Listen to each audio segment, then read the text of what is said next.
Hi అందరికీ, welcome to my channel. ఇవాళ చేయబోయే నా రెసిపీ పాస్తా. సో ఎలా చేయాలో నేర్చుకుందామా? పదండి వీడియోలోకి. సో కొంచెం టమాటా, కరివేపాకు మిక్సీ వేసేసుకుందాం. పాస్తా ఉడకబెట్టేసుకుందాం. గిన్నెలో వేసేసి నీళ్లు పోసి క్యారెట్, క్యాప్సికమ్, ఉల్లిపాయ, చిన్నుల్లిపాయ, 2 పచ్చిమిరపకాయలు సన్నగా తరుక్కోండి. ఇలా సన్నగా తరుక్కోవాలి. కార్న్ పౌడర్ మనం రెడీగా పెట్టుకోవాలి. పొయ్యి మీద బాండి పెట్టేసుకుని ఆయిల్ పోసుకుందాం. జీలకర్ర వేసుకుందాం కొంచెం.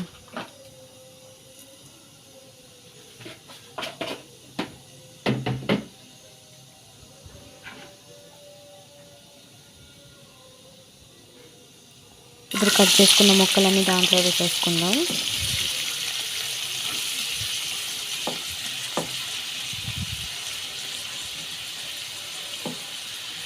ఎక్కువగా వేయించుకోవద్దండి, లైట్గా ఆయిల్లో వేయించేసుకోవాలి.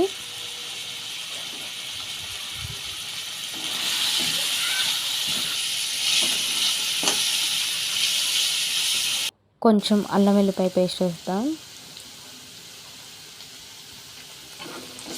కొంచెం పచ్చివాసన పోనిచ్చేదాకా ఆగి ఇప్పుడు మనం మిక్సీ వేసుకునే టమాటా పేస్ట్ ఉంది కదా, అది వేసేద్దాం.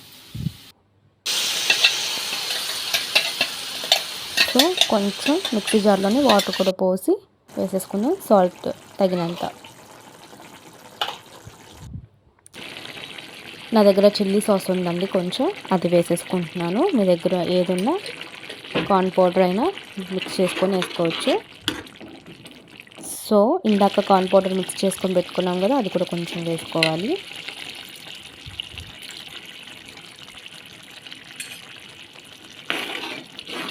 ఇప్పుడు ఇది కొంచెం పైకి తేలింది కదా ఆయిల్, మనం పాస్తా వేసేసుకుందాం.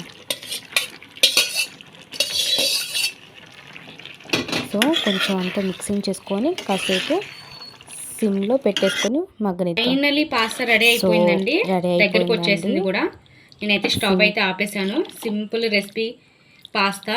ఎవరికైనా కావాలంటే మీరు ట్రై చేయండి, కామెంట్స్ చేయండి ఎలా ఉందో. ఓకేనా? బాయ్, వెళ్ళొస్తాను.